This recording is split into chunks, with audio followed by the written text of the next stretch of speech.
Joining me now is national security analyst and retired Marine Corps intelligence officer Hal Kempfer. Hal, good afternoon. I want to play some sound from the president earlier saying that Iranian officials should call him when they're ready to talk. Let's listen to that and chat on the other side. I'll deal with whoever runs the show. They don't know. They are fighting with each other. There's tremendous infighting. They're probably fighting for leadership. In many cases, I think they're fighting not to be the leader because we knocked out 2 levels of leaders. But I'll deal with whoever we have to. But there's no reason to wait 2 days, have people traveling for 16, 17 hours. And we're not doing it that way. We'll do it when they want. They can call me. They will not have a nuclear weapon. It's very simple. Look, that whole deal is not complicated. Iran cannot have a nuclear weapon. It's very simple. Hal, they have to call him because he's tired of sending people there and sitting around. Hal, what do you make of what the president had to say? Well, I think, it's interesting. He was somewhat optimistic going into the weekend and saying that Jared Kushner and Steve Witkoff would go out there. But in looking at Foreign Minister Araghchi of Iran's itinerary, he was going to Islamabad, Muscat, and then Moscow. And I think he was going directly to Moscow after Islamabad. And Araghchi has also in the past expressed some feelings that he wasn't too thrilled with Jared Kushner or Steve Witkoff as negotiators. So I was somewhat dubious that this was actually going to be a meeting.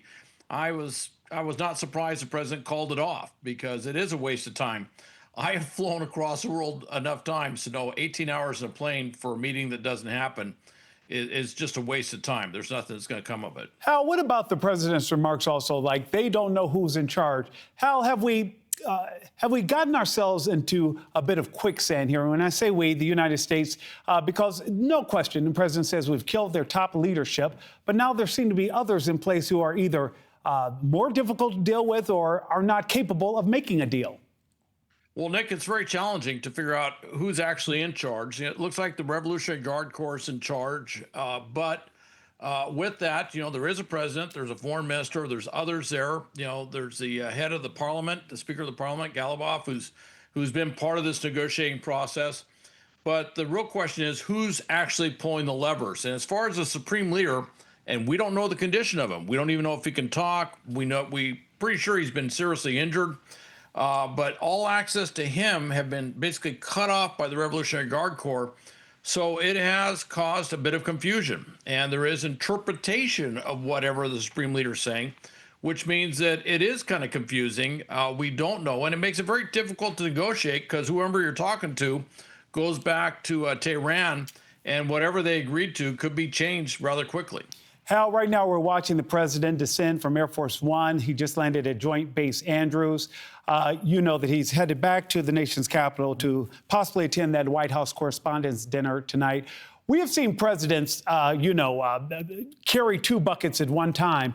What do you think is on the president's mind this evening as he heads to an event where it's supposed to be lighthearted and funny, and we know the president can definitely deliver a zinger or two, but also trying to reach this agreement with Iran? What is on the president's mind this evening?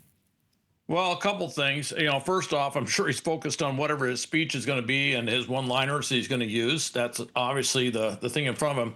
But the other thing is, what reaction should we have to this? We've extended out indefinitely. There is no set time period, the ceasefire, but it's kind of a gray area ceasefire.